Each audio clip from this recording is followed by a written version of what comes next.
ಶ್ರೀ ಗುರುಭ್ಯೋ ನಮಃ. ಓಂ ಶ್ರೀ ಗಣೇಶ ಶಾರದಾಭ್ಯೋ ನಮಃ.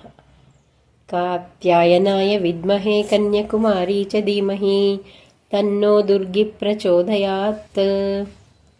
ಶ್ರೀ ದುರ್ಗಾ ಕವಚ ಶ್ಲೋಕ 32. ರೋಮಕೂಪೇಷು ಕೌಮಾರಿ ತ್ವಚಂ ವಾಗೀಶ್ವರಿ ತಥಾ ರಕ್ತಮಜ್ಜಾವಸಾಮಾಂಸಾನ್ಯಸ್ಥಿಮೇಧಾಂಸಿ ಪಾರ್ವತಿ. ಅರ್ಥ: ನನ್ನ ರೋಮಕೂಪಗಳನ್ನು ಕೌಬೇರಿ ಎಂಬ ನಾಮದಲ್ಲಿ ಬಂದು ರಕ್ಷಿಸು. ತ್ವಚೆಯನ್ನು ವಾಗೀಶ್ವರಿಯಾಗಿ ರಕ್ಷಿಸು.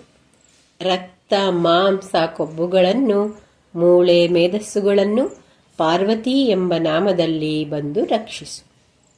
ಶ್ಲೋಕ 33.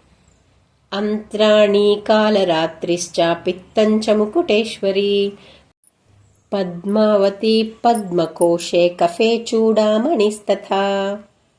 ಅರ್ಥ: ನನ್ನ ಹೊಟ್ಟೆಯೊಳಗಿನ ಕರುಳುಗಳನ್ನು ಕಾಳರಾತ್ರಿ ಎಂಬ ನಾಮದಲ್ಲಿ ಬಂದು ರಕ್ಷಿಸು. ಶರೀರದಲ್ಲಿರುವ ಪಿತ್ತವನ್ನು ಮಕುಟೇಶ್ವರಿಯಾಗಿ ರಕ್ಷಿಸು.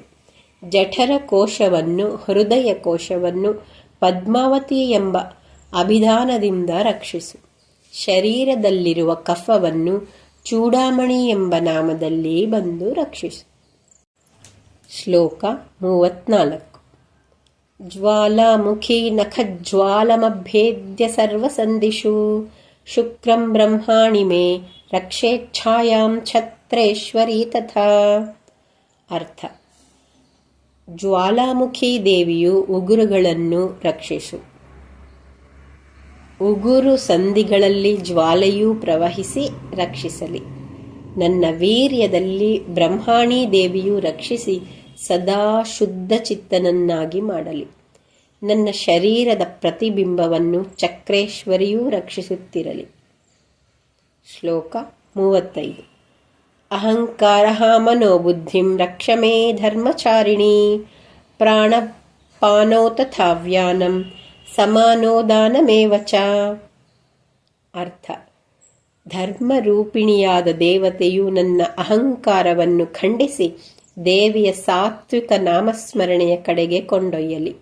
ನನ್ನ ಮನಸ್ಸು ಸದಾ ದೇವಿಯ ಜಪವನ್ನೇ ಮಾಡುವಂತೆ ಮಾಡಲಿ. ನನ್ನ ಪ್ರಾಣವಾಯುವು, ಅಪಾನವಾಯುಗಳು ಹಾಗೂ ಉಚ್ಛ್ವಾಸ ನಿಶ್ವಾಸ ಕ್ರಮಗಳು ದೇವಿಯ ಧ್ಯಾನದಲ್ಲಿರುವಂತೆ ಧರ್ಮರೂಪಿಯೂ ಸದಾ ರಕ್ಷಿಸುತ್ತಿರಲಿ. ಮುಂದಿನ ಭಾಗದಲ್ಲಿ ಇನ್ನಷ್ಟು ಶ್ಲೋಕಗಳು ಮತ್ತು ಅದರ ಅರ್ಥ. ಓಂ ದುಂ ದುರ್ಗಾಯೈ ನಮಃ.